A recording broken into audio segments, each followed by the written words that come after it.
Fighting.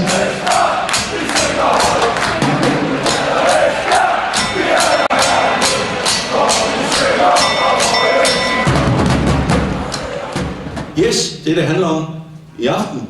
Ishockey. Jamen, jeg bliver glad, hver gang jeg sætter den her på. 9 år i træk medaljer.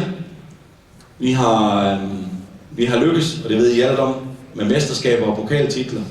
Vi har været deltaget, altså i år har vi været med i den fornemste turnering i ishockey Europa. Champions Hockey League. Og det har været kæmpestort, det har været lærerigt. Det har givet point mod et topfinsk hold, Helsinki, og vi har været i Krefeld at vinde. Det er, jeg vil ikke sige, det er dyrt over, det har kostet lidt på økonomien, men det er gode lærepenge. Det er rigtig gode lærepenge, og jeg håber også, at I har haft nogle gode oplevelser til de her kampe, hvor det er ishockey på et lidt andet niveau. Vi har egentlig kunnet stå distancen flot, og nær en enkelt kamp i Finland, så har vi kunne forsvare det lyseblå farve rigtig stærkt. Og vi skal jo ikke glemme hele kulminationen i april, finale 7 mod Herning. Det var jo årets højdepunkt i lyseblå koncern. Man kunne have solgt 10.000 sædepladser herinde, eller store sædepladser, flest stå. Der var et tryk på, og de 5.000 godt og vel, der kom ind, jeg tror, de glemmer ikke, hvad de oplevede. Det var en fantastisk kulisse. Den skal vi opleve igen i 15. Og i 15 har vi nogle målsætninger. Målsætningen er selvfølgelig at gå ud og forsvare det her med guld. Og det vil så måske fortælle lidt mere omkring, hvordan sæsonen er forløbet indtil nu. Men jeg har en god mavefornemmelse, at vi kommer med helt frem. Og overordnet er målsætning semifinalen. Det kan vi ikke rigtig. Vi skal prøve at se, om vi ikke kan lykkes igen for 3. år i træk i nyere tid og tage 3 på stribe. Det er det, der tænder os. Og så vil vi rigtig gerne lykkes med i starten af januar og spille os i den her pokalfinale. Jeg kan sige til jer, at semifinale 2 er tv-transmitteret mod OB, eller Aalborg, undskyld. Semifinale 2 den 10. januar, returkampen 13.15, lørdag 13.15. Det kommer mere ud om det selvfølgelig, det var bare lige, den har jeg set lige nu. Og så er pokalfinalen, hvor vi forhåbentlig skal være med søndag den 15. februar. Det vil sige, det er søndag i uge 7, hvor mange har været ude at rejse eller holde ferie. Jamen, så kan man nå hjem igen til en pokalfinale. Og den bliver også tv-transmitteret, hvis vi når så langt. Så lad os gå efter at lykkes i begge turneringer. Vi har et godt billede her, hvor drengene rigtig, det kriller i maven, da de er på vej til Skellefteå. Jeg har hørt historien med 600 kilo udstyr, der skulle op, og det var lidt logistik, men vi fik en varm og en hjælpende hånd fra nogle virksomheder, specielt Danfoss og Alsi Express, som var søde og give et nap med, så vi kunne få logistikken til at gå op. Og jeg ved, de havde en rigtig god og lærerig tur. Så kommer der lidt nyt bud ind til truppen. Jeg tror godt, I kan glæde jer til. Det bliver en af dem. Det bliver en af dem. Som der var en, der sagde til mig, vi skal have nogle rigtige kanadier. Kanadier. Jeg kan love jer, ham her, han er kanadier. Hans hjerte, det sidder helt ude på skjorten. Så der kommer en spiller med 800 kampe flest kampe i American Hockey League. Og så har han optrådt også i næsten 100 kampe, eller 100 kampe i NHL. Og det bliver forhåbentlig en rigtig hårdt arbejdende tovejsspiller, som gerne skal være med til at levere det, vi er kendt for. Det benhårde arbejde.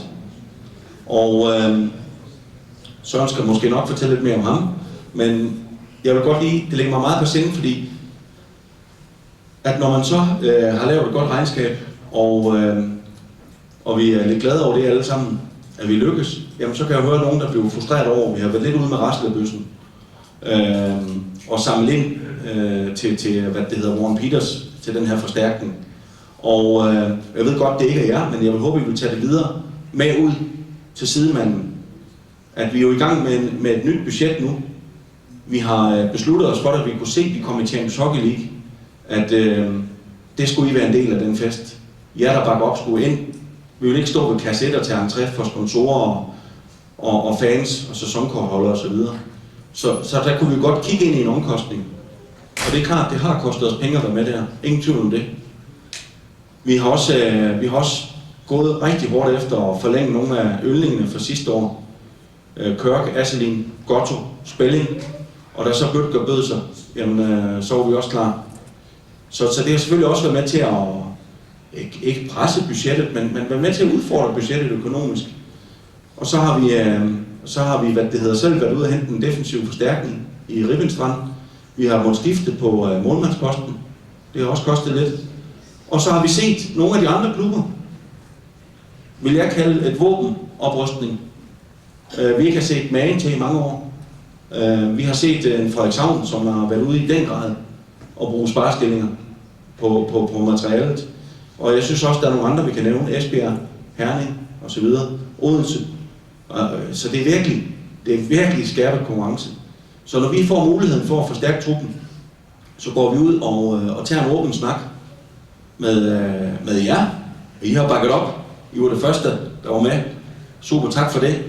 Det var med til at give en god start. Men det er klart, der skulle lidt økonomi til, hvis vi skulle lykkes med at forstærke truppen. Og det er også bare for, at det er sådan, det hænger sammen. At vi var så ude og snakke med noget, der ligner 30. At vi var ude og snakke med rigtig mange virksomheder, men det var rigtig positivt. Udover at I bakkede op, jamen så var der over 30 virksomheder, der valgte at gå med ind og bakke op her. Så det gjorde, at vi fik mulighed for at forstærke truppen med Warren Peters fra januar af, og også at vi har, et hold, hvor vi har forsøgt at holde profilerne i Spelling, Kørk, Asselin, en Bøtger ind og så videre. Så det skal nok blive godt, også i 15. Og ellers har jeg ikke så meget andet end lige lade dem her løbe igennem. Jeg vil ikke stå og læse dem op separat. SIS skal have en kæmpe tak i jer alle sammen, men virksomheden skal også have en tak, der har bakket op her omkring det projekt. Lige helt kort inden sæsonen går på. Ny tv-aftale. I har allerede set den af i gang. Vi starter første rigtige weekend i januar. 8., 9., 10. der tæppebomber vi med 3 ishockeykampe. Og det bliver blandt andet det, jeg har nævnt før, den 10. januar. Returkampen i Metalkoppen kl. 13:15 i Aalborg. Og så er Metalkop-finalen også, hvor vi håber, vi kan kigge os ind. Også tv-transmitteret. Og fra slutspillet, der bliver samtlige runder vist, det vil sige, der kommer kampe tirsdag, fredag, søndag. Og det bliver rigtig godt for ishockey-elskere, fordi det er noget andet end det, vi har været vant til i den forgangne sæson. Og så kan jeg også sige til jer, at den 27. januar, hvor vi spiller i Esbjerg, ja, I skal derover og bakke op, for spillerne skal mærke, I er der. Men den 27. januar, hvor vi spiller derovre, er også direkte tv-transmitteret. Så der bliver virkelig markedet op på den nye TV2 Sportskanal til det nye år. Og så den sidste nyhed, det er, at vi har Danmark-Tyskland 2 kampe i SE Arena den 24. og 25. april. Der håber jeg, I vil bakke op. Det er sådan, det er ikke vores arrangement. Vi er med til at kæmpe for at få det hertil. Men lige det arrangement, det vil være et dansk ishockey-arrangement. Dansk Ishockey-union. Men ikke desto mindre, så er det kampene lige inden afgangen til VM. 2 gange Tyskland. Forhåbentlig en fed kulisse, hvor der kommer mange med fra Nordtyskland. Det må gerne komme fra syd. De skal være hjertelig velkommen ned i sektion 7. Men jeg tror også, der vil få en rød-hvid stemning herinde. Og forhåbentlig med nogle af NHL-spillerne også med. Så jeg har ikke meget mere at berette om for 2014.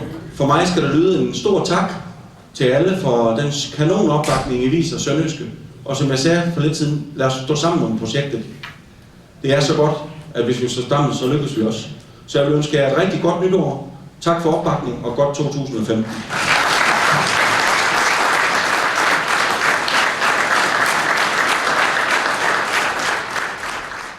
Status første halvsæson. Claus var lige kort inde på og hørte jeg, at en forstærkning er annonceret, og en ankomst er lige om hjørnet. Og jeg tror, selvom jeg fortæller nu her, at Peters lander den 5. januar om morgenen i Hamburg, papirerne er indleveret ved Udlændingsstyrelsen i København, samtidig med at kontrakten blev underskrevet. De har lukket jer fra fredag den 19. december til mandag den 5. januar. og det kan tage op til 30 dage, kære venner. Så vi skal have tålmodighed, men vi har trykket på de knapper, der allerede har kunnet trykkes på, så vi kan kun håbe på, at hans behandling den går hurtigt igennem. Nu har jeg sagt det, men jeg ved godt, hvilke spørgsmål jeg får allerede igen, når vi ses efter nytår. Vi glæder os til Peters. Han glæder sig også. Sulten, motiveret. Har lavet lidt anderledes valg for den her sæson. Blev far her i november måned, og er nu ved at gøre sig 100% klar til at hjælpe os nu her, hjælpe os på den lange bane. Han kommer i en rigtig fin kondition, han skøjter derhjemme, men selvfølgelig mange kampformen noget.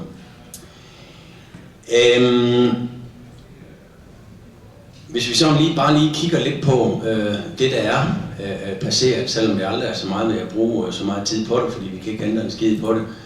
Det, jeg synes i princippet er allermest skræmmende, det er, at når vi spiller kampen i aften, så er der kun en tredjedel af turneringen tilbage. Og vi holdet føler i princippet næsten, at turneringen snart kun lige er startet, at vi måske er halvvejs, men kan vinde efter i aften, så er der 12 kampe tilbage i grundspillet. Det er alt for lidt. Alt for lidt, og der er allerede kræfter i gang med at ændre på den her turneringsform til den kommende sæson. Men det er også givet også store udfordringer og ligesom at udfylde et meningsfyldt skema for spillerne, fordi bare træne 8 dage i streg, jamen det kan vi godt, men så på 5. dagen ligner de sådan en flok hængt katte, der skal trækkes op i nakken. Så det har virkelig været en udfordring i år, ligesom at prøve at lave et skema og et program og en plan, der ligesom også gør, at spillerne her, de er sultne hver gang de kommer. Og det gør så også, at vi er nødt til at kigge på lige pludselig, at der kun er 12 kampe tilbage, ligesom for til at trimme det hele til det her slutspil, der venter lige om hjørnet. Jeg kan huske, at vi i august måned, og også inden, tror jeg, meldte ud, at vi vil meget gerne ligge i den sjove ende af tabellen. Vi vil meget gerne udvikle vores unge danske spillere en tak mere end sæsonen inden. Vi havde sagt farvel, og på Ejbal ligesom har sagt, at vi er en top 9 forward mindre og fyldt den ud med en af vores egne spillere. Og alt det synes jeg, at vi kan sætte flueben ud for. Men der har været bump på vejen, og det synes jeg også, vi meldte ud. Men det er klart, når vi står midt i det, og når vi tager nogle kampe, som vi har tabt i år, jamen så kommer alle de der løftede pegefingre, og hvorfor, og er det nødvendigt, og I må sgu også, og hvorfor, og det er kraftedeme for dårligt og alt muligt. Men hvis vi lige, ikke fordi det skal overhovedet bruges som nogle undskyldninger, men den her sæson indtil nu er sådan set gået, som vi nogenlunde er informeret om, og så ved jeg godt, at det er nogle af de her ting, der knap er så sjove at huske på, når vi snakker sammen i et par shorts i august måned. Havde på daværende tidspunkt sagt i august eller juli måned, at den 22. november kl. 23:15, at vi offentliggjorde en ny forret, der så kunne alle huske det, og var ops på, hvad det var for en melding, vi havde sagt den her gang. Men altså, det er de her ting, som vi i princippet har planeret. Vi vil gerne vinde hver eneste kamp, men det er ikke lykkes. Og som Claus så rigtig nok sagde, vi fører simpelthen ikke ligaen mere omkring spillerbudget. Det er der andre, der gør. Og det er fint, det er et sundhedstegn for ligaen. Og vi er kun glade for, at der er nogen, der har hævet overliggeren. Og jeg tror også, at jamen, generelt vil dansk ishockey, den vil stille og roligt igen finde sit niveau, som den havde før krisen. Ja, der er åbenbart en større omkring her. Så Stoffer han endelig i og vil sige velkommen til Ronny Larsen og Bruno Obi. Hvorfor det må Stoffer lige fortælle? Jeg kan se, at Ronny han har taget bodyguards med. Men jeg håber på, at Ronny var her, da jeg afsluttede. Fordi jeg vil sådan set også jeg hørte det godt så. Gerne byde Ronny rigtig hjertelig velkommen. Også med den respekt, som Ronny fortjener. I mine øjne, der skal I høre nu på en af de bedste tekniske forwards overhovedet, der har optrådt i den danske liga. Så tager rigtig godt imod ham. Og hvis der kommer nogle historier fra hans lange karriere, Ronny, så kunne du jo fortælle dengang, vi mødtes på en restplads nord for, eller syd for Aalborg, med et kontrakt, der desværre ikke blev underskrevet. Men velkommen til, Ronny, herfra. Tak.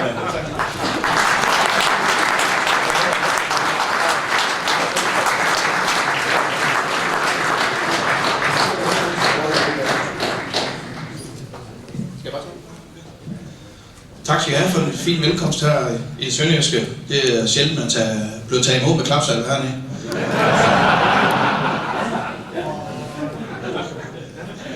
Jeg tror godt, at både Bo og jeg har altid synes, det er et fantastisk sted at komme ned og spille ishockey. Altid god stemning.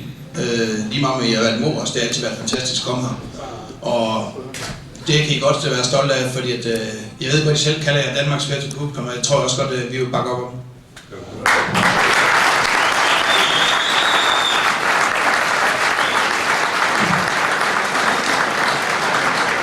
Så kommer jeg også med på, og ja, det er jo bare, lad os sige, det samme som Ronny, at der er vist ingen tvivl om, hvem de mest engagerede fans er i landet. Og I skal have en stor tak for alle de fede kampe, vi har spillet hernede igennem tiderne. Men ikke tak til de tabte finaler, vi har. Tillykke til jer. Og så kan jeg sige til Søren, hvis han er her, jeg var faktisk med. Hvis Søren han stadigvæk er, så er jeg faktisk med den dag, vi mødtes med Søren Stokfis og Ivan Hansen for nogle år siden med nogle kontrakter. Og vi spillede mod jer dagen efter i slutspillet. Så det var lidt sjovt. Hvorfor blev det ikke også? Ja, vi var vel et sted i vores liv, hvor byen Vojens måske ikke var så attraktiv, men ishockey var flot. Hvis klubben havde ligget et andet sted, så har vi nok hoppet på. Ja, det kan jeg kun bakke op om. Altså, jeg har snakket med Søren en del gange, det skal ikke nogen hemmelighed, også om en mulig skift. Altså, vi er jo interesseret for Søren til Aalborg.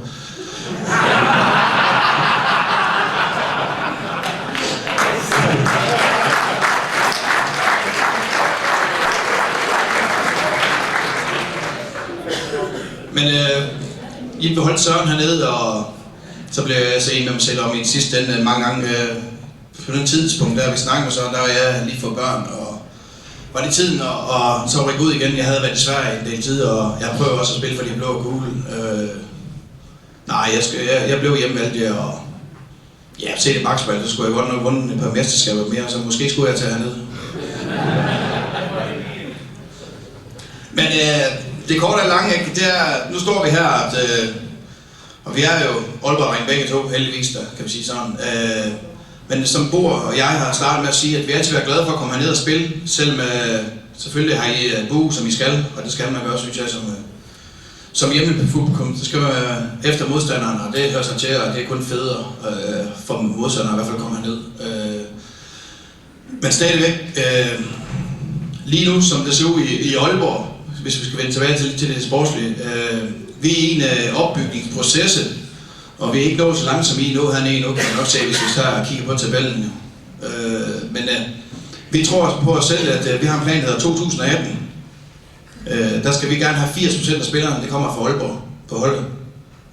Og i aften har vi 10 med fra Aalborg, så vi er på rette vej, men stadigvæk, de skal modnes lidt, så skal vi gerne have krydder med lidt rigtig gode udlændinge. Det har vi måske ikke været så heldige med indtil videre, kan vi sige, samtidig med, at vi skal have budgetter til at hænge sammen. Så som TU for Pirates lige nu, så spiller vi med et lidt yngre hold, og vi accepterer den plads, vi har i tabellen lige nu. Men det gør vi ikke om 2 eller 3 år.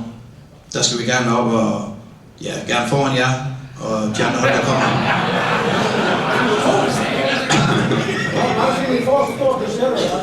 Nej, de store budgetter, som var dengang, mig og Ronny spillede, de er desværre slut for den her årgang, eller også. Men som Ronny siger, så er Aalborg ved at bygge en ny stamme op. Der har ikke været nogen bane før, efter vi har stoppet. Der er Bjarke Møller, der er kommet lidt sent i gang. Men springet fra ham og så ned til den næste start er rigtig langt, så vi skal lige have lidt flere år på banen. Og så forhåbentlig kan Aalborg komme med på hockeykortet igen. Og så er det også rose jer for jeres økonomiske forretning. Kunne jeg se i ny sportslederen, at det er flot i de tider her, at de kan generere et overskud på næsten 1 million. Så det er virkelig flot. Og det er også til stor tak for alle jer, som sidder her. For uden jer ville det jo ikke kunne lade sig gøre. Så de er heldige, at de har sådan nogen som jer. Ja, det kan vi ikke prale med i Aalborg. Nej. Så vi må ty til det billige talenter. Desværre. Jo, altså, mellem os, og det bliver mellem os, vi har sænket spillerbudgettet med 32% i år. Jeg ved godt, folk ikke tror det, men vi har altså sænket gevaldigt. Altså, det var ikke så højt heller sidste år, men vi har sænket gevaldigt. Det bliver vi nødt til. Så er ikke, hvad det hedder, noget, der hedder Aalborg Pirates næste år. Så det bærer det også præg, ja. Det bærer det præg af, men altså... Kan jeg sige, jeg har ikke noget i glem. Jeg er kun tilskuer. Han har fået sine penge.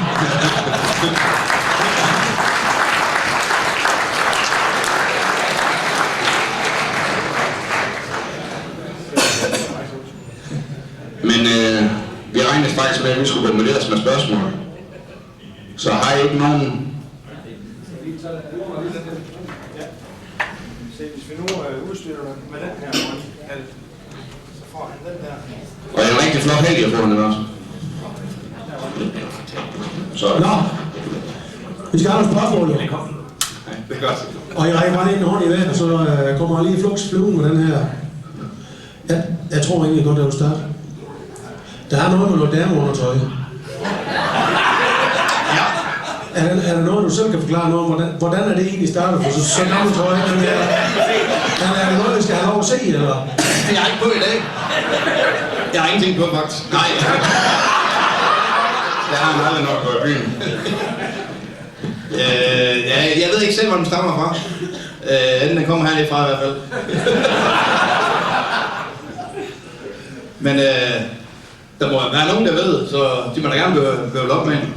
Er der nogen, der sidder her, der ved, hvor den kommer fra? Det kan være, at jeg skal spørge Per Jessen. Det kan være, at han ved et eller andet. Hvor er han blevet af? Er han gået? Nå, han er gammel i går, jo.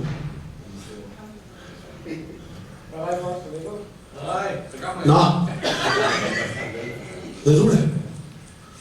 Ja, giv mig den her mundtryk der. Kan det ikke passe? Det var allerede for mange år siden. Ja, altså, nej, det er ikke mig.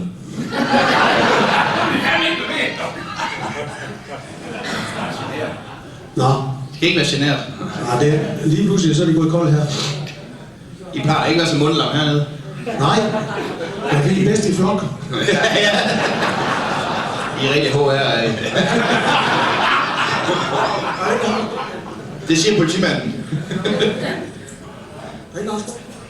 Du var gået igennem hovedet på dig, dengang at du bare skulle skyde bukken ud.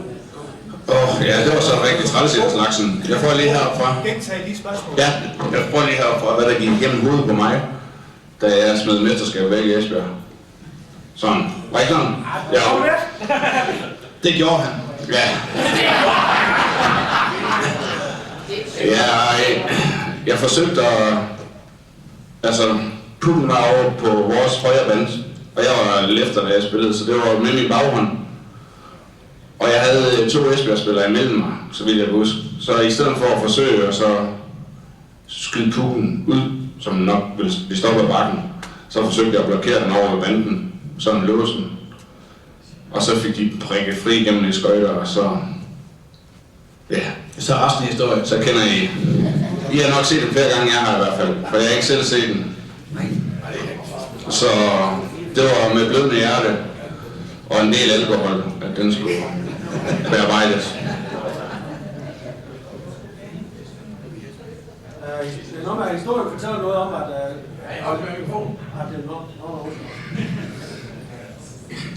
det er noget med, at historien fortæller lidt om, for den der finale, at champagnebrommerne, de var næsten sprunget ind i udskiftningsboksen allerede på det tidspunkt, da du laver den der. Så det er vel ikke allerede dig, der alene kun har tænkt, at den her, den er hjemme? Jeg tror ikke kun propper var sprunget. Jeg tror også, vi har begyndt at drikke lidt af det. Det så sådan ud i hvert fald. Ej, jeg vil sige, at jeg troede ikke, der var noget, der var bunden der. Det håber jeg ikke, at det bare præger. Altså, vi var foran. Vi kunne opleve den hjemme i kamp 6, hvor vi også er foran og taber. Så vi burde ligesom have lært lektier. Hvilket vi ikke gjorde. Det kendetegner vores hold dengang. Og stadigvæk. Ja. Så vi havde skide sjovt, men vi kunne gå hele vejen.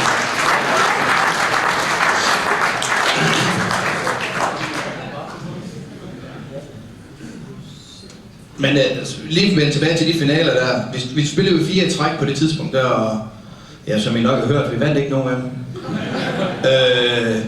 Det var selvfølgelig en kæmpe skuffelse, den i Esbjerg. Jeg vil stadig sige, at år efter var en større skuffelse for os, for der var vi forberedt på, at vi skulle være favorithold. Og vi gik i finalen mod Herning, og var foran 2-0 i kampe, og taber de næste 3 kampe i overtid.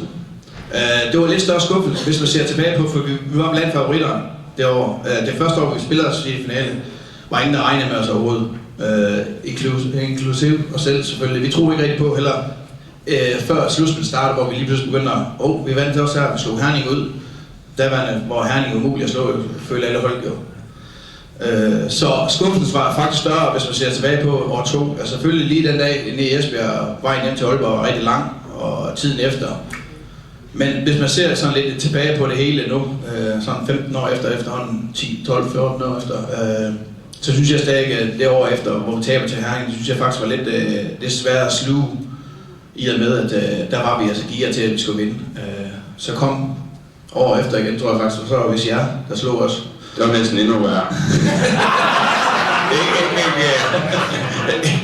Ikke for jeg ikke kun er det, men året inden havde vi slået jer 10 gange ud af 10. Vi slog jer 4 gange i grundspillet, slog jer 2 gange i pokalturneringen, og gjorde kort proces i slutspil på 4 kampe. Og så kan vi ikke slå jer bedste 7 år efter. Den var tung, og stor cadeau til jer. Men som vi var inde på før, så kunne vi ikke gå hele vejen. Ja, måske ikke uden grund, det her Silverdome op i jeres nye arena der. Det er meget passende. Det er passende i hvert fald. Det er meget passende. Men altså, vi nøjes med at tage fodbolden op. Ja.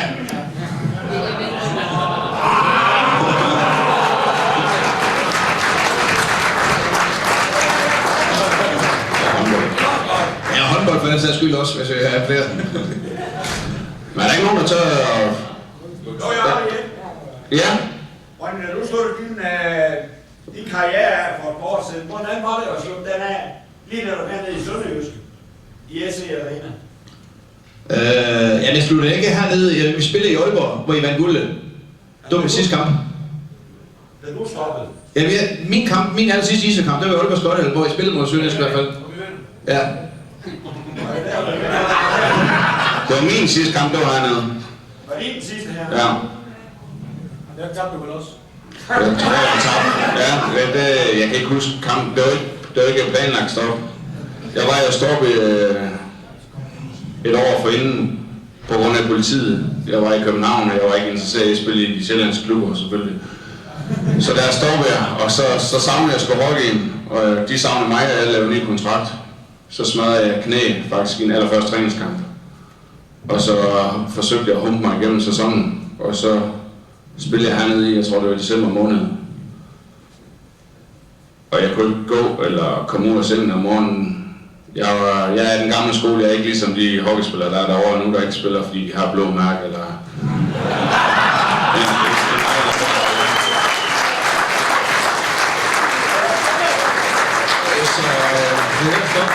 Der var en, der er lidt øm i lysken. Ja, der er en, der er en øm i lysken, og jeg var i tvivl om, han spillede i januar. Men der kunne jeg nok få røg med nisken inden. Så, men tiderne lige ændrede sig, og de er sgu nok lidt klogere, end vi var. Men i hvert fald så tog Frederik beslutningen for mig, da efter han så mit knæ, så det her, det dur ikke. Og det er jeg faktisk glad for den dag i dag. I og med, at jeg har civil arbejde, jeg skal passe. Der kræver, at jeg er lidt mobil også. Så. Men det er tungt, og jeg spurgte faktisk lige Ronny, da vi stod herude i hallen, og vi vidste faktisk ikke, hvad der skulle ske, om vi blev hentet eller hvad. Så savner du ikke noget, gad du godt skulle spille? Fordi jeg kan mærke, at det er fandme også hernede har vi spillet mange sjove kampe. Så Ronny han siger iskold, nej det var jeg faktisk ikke. Nå. Okay. Men det gør jeg. Men jeg stopper også på en anden baggrund. Ronny er noget udbrændt, og jeg...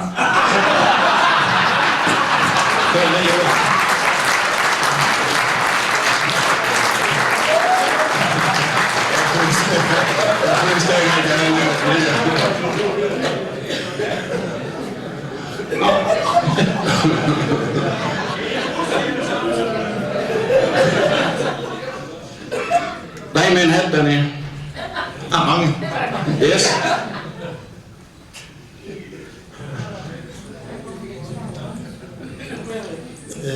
Jeg kunne godt tænke mig at spørge sådan lidt i relation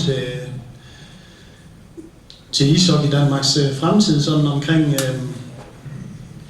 det direkte spørgsmål vil lyde, hvad tjener en ishockeyspiller i dag, men det er egentlig ikke det, der jeg vil spørge om, det er egentlig mere omkring, når man vælger at spille ishockey som professionel i Danmark, hvad er det så for en livsstil, man har, og man skal også have noget at falde tilbage på bagefter, og hvad er det egentlig, hvad er det for et liv, man har som ishockeyspiller? Ronny, du fortæller også, at nu har du jo et par børn og så videre, dengang du mødtes på den der resteplads. Altså, hvad er det for nogle tanker og overvejelser, kort og på den lange bane, som ishockeyspiller på jeres niveau? Ja. Altså, vi kan starte med, hvad de tjener. De tjener mindre nu, end de gjorde, dengang vi spiller.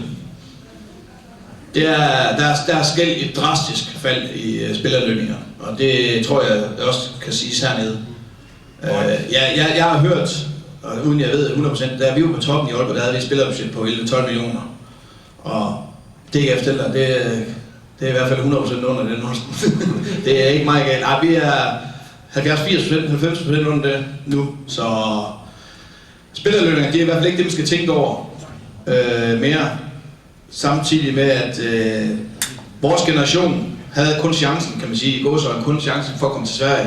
Dagens generation, de blev holdt øje med i et stort udland i NHL, kan man sige. Danmark er blevet så fantastisk dygtig til at producere talenter.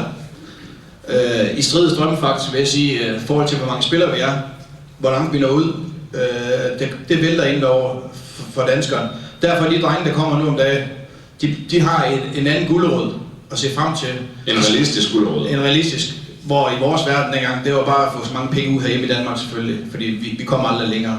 Dengang var vi, skal vi sige, da jeg startede med, der var spillet C-gruppe på landsholdet, ikke? Altså nu er de A-gruppen, og vi kan se juniorerne i øjeblikket, hvor godt de gør det. Vi har rigtig mange danske talenter, der blomstrer frem, og med de kontrakter, de skriver nu, I selv læst med Frans Nielsen, med Bødger, Nikolaj Ehlers fra Nys, der kommer ikke. De fremtidssikrer sig i hvert fald, så de tror ikke, de skal tænke så meget over, hvad de skal lave, når de er færdige, end hvordan de skal bruge pengene.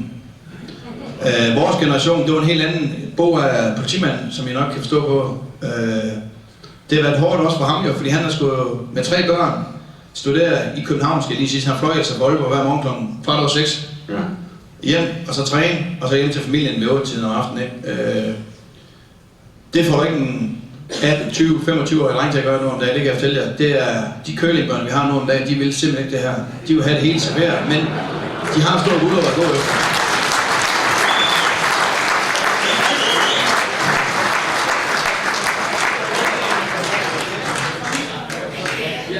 Så vi vores generation skulle tænke lidt mere over fremtiden, tror jeg. Selvfølgelig skal det er jo ikke alle, der kommer til at tjene de penge, vi snakker om her, og bliver den superstjerne i dansk ishockey eller i NHL. Men guldråden og mulighederne bare for drengene nu om dagen, altså vi snakker bare, der er Philip Larsen fra Esbjerg, der spiller i Rusland, der tjener de også mange millioner. Altså, vi bliver holdt øje med, jeg ved det, i og med, at man er omkring trænergangen nu, jeg har de kontakter i Sverige, der kontakter os for at høre og komme og kigge kampe, de vil gerne se os 16-17-årige drenge spille. Der er rigtig mange agenter og scouts på tilskuerpladsen. Jeg garanterer for, at der også nogen her i aften, der holder øje med jeres og vores unge spillere. Så på den måde, da vi spillede dengang, der var altså ikke nogen, der holdt øje med os. Der skulle man have nogle kontakter selv for at spille. Det er sådan, at tiden er det. Og dengang, vi i hvert fald for min egen del, jeg overvejede ikke engang, hvad jeg skulle efter. Jeg vidste godt, at jeg aldrig kom til NHL, men mit liv, det var ishockey. Så det var først, da jeg fik børn og kom ret sent i min karriere, så fuck, skal jeg køre stillads ved en sponsor resten af mit liv, eller hvad fanden skal jeg gøre? Køre truk, eller hvad? Så hvad er forskel på truk og politibil? Ja, det er det samme. Der er ikke noget, vi ikke på truk.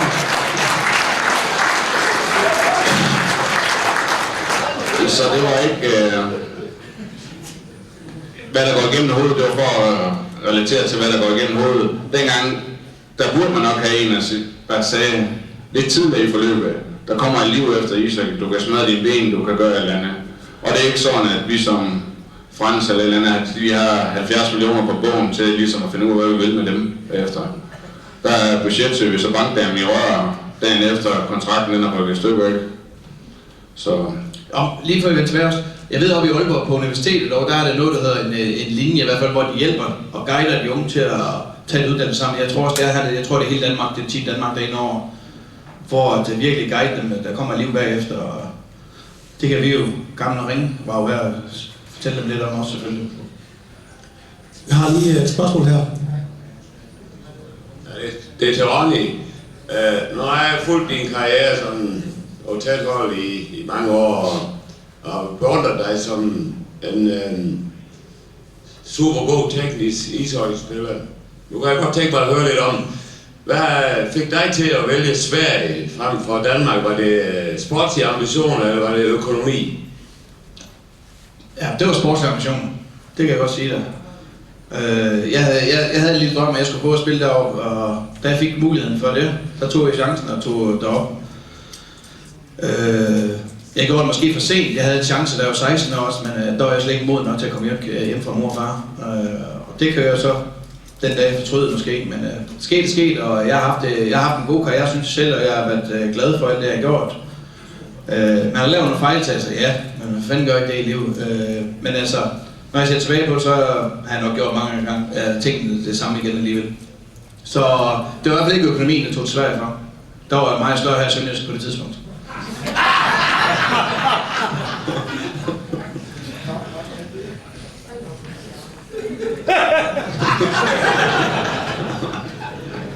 Ronny, hvad med fremtiden?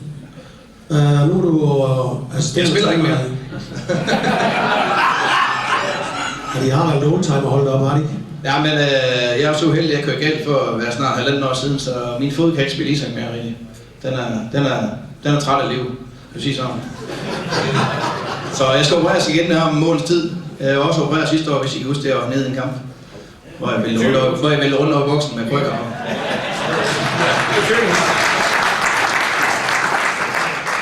Var det igen, fordi du var nede og lige have en lille snak med dommeren, eller hvad var det? Ja, da jeg væltede, ja. Er der noget, du fortæller lidt om det forhold, du har haft til de dommer, der har været sådan rundt omkring hele din karriere? Jeg føler lidt, det har været lidt varmt, eller nogle gange måske også lidt koldt. Nå, vi har haft det godt forhold, vi har snakket meget sammen.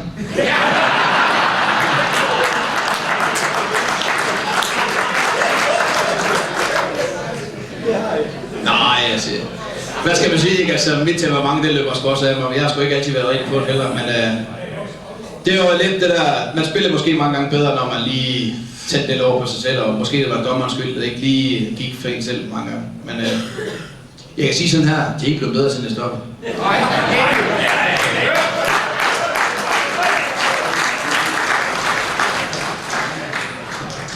Da jeg spurgte til fremtiden, det var mere sådan, jeg tænker sådan en trænerkarriere, du skulle ikke blive ved med at være assisterende træner, eller sportschef, du skulle være i Aalborg, eller hvad? Er du i bestyrelsen?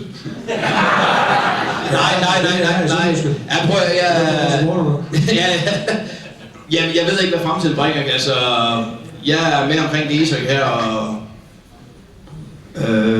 hvad planen bliver til næste år, det må vi lige se efter sæsonen. Skal vi sige sådan? Jeg vil sige, hvis jeg havde en klub, så havde jeg ansat Ronny som sportschef. For der er nok ingen personer i hele Danmark, der har mere forstand på ishockey-spillere end Ronny. Han kan alle spillere, der har spillet i den danske og svensk, ja, svensk allsvensk, svensk eliteserie, svensk første division, norsk eliteserie, tysk Bundesliga, altså det hele. Han interesserer sig uhyggeligt meget for spillere, og han vil være rigtig god at have til at jagte spillere til en trup. Når han siger, at jeg interesserer mig for spillere, jeg er altså til kvinder.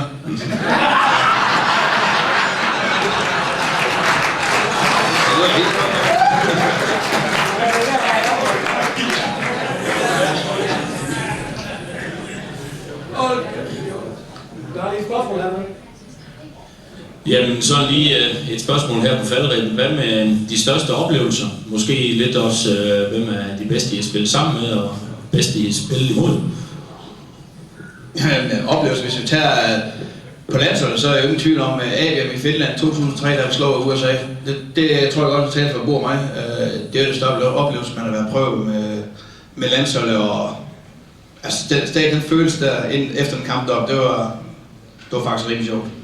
Jeg kan næsten ikke huske, at jeg fik jernrostet under kampen.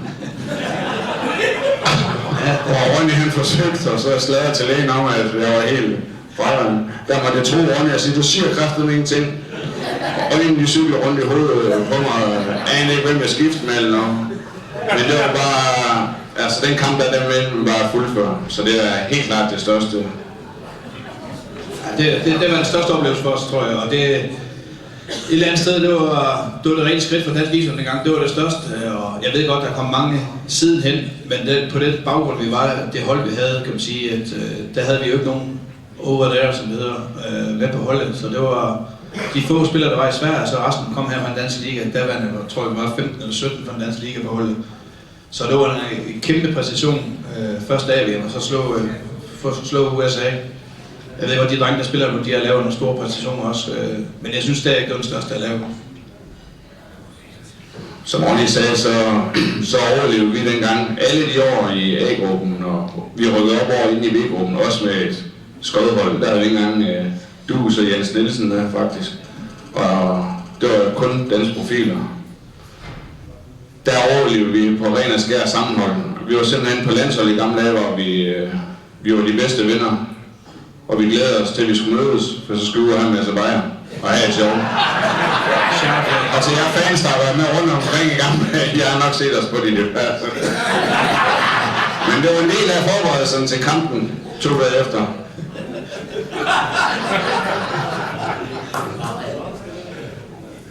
Og så jeg siger, de bedste spillere, i og med at vi har været med i A-gruppen, så har vi jo fået lov til at spille mod spillere som Ovechkin og Zetterberg, ja, vi har fået lov til at spille mod de helt store spillere, så det har været en sindssyg fornøjelse, at vi her fra den danske bananliga kunne stå over for spillere som Mats Sundin og ja, Forsberg. Det er jo faktisk uvirkeligt og urealistisk, hvis man har sagt det 5 år tidligere.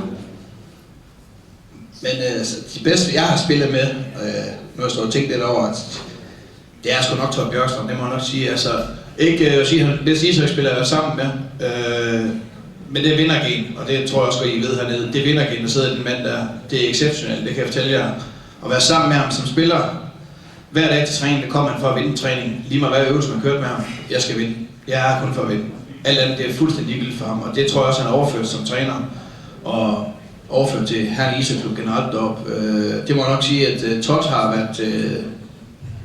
Jeg må nok sige, det er jeg imponeret over ham, det må jeg sige, for det er ikke mand med det største talent, men mand med det største hjerte.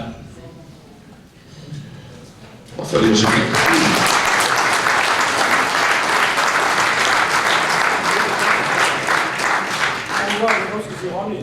Ja, jeg vil gerne sige Ronny.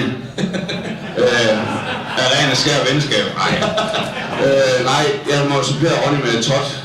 Jeg fik æren at spille med Todd i hans sidste sæson. Der var jeg lige hurtigt forbi Herning, og jeg giver et eksempel på hans vilje til at vinde.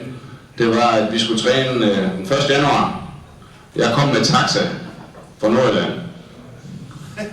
Fordi jeg skulle selvfølgelig have nytårsaften med drengen derhjemme. Så den ene med taxa, sprit stiv til træningen der, hvilket vi var ret mange, der var. Og så spillede vi på halvbanen, og så lige pludselig så skød han en slagskud efter Jan Otto, som var hjælpetræner på det tidspunkt. Så hvad fanden laver du så? Jamen han giver den pukken hele tiden. Så når han skød en ny puk ind, så fodrer han det andet hold med pukken med en Todd. Og der var han klar til at skyde puk efter træneren, fordi han ville vinde der den 1. januar, og vi andre vi forsøgte bare at overleve træningen med en promille på 2-3 stykker. Og det er nok forskellen for, at han fra Sondre og så til ham, han bare kunne følge med.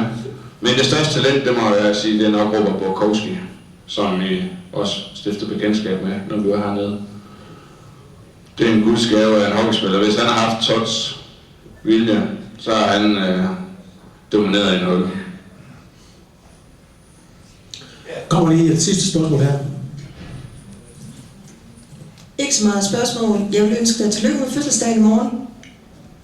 Det må jeg bo. Nej. Nej, det var til Ronny. Fylder jeg over igen nu? Nå, tak skal jeg have.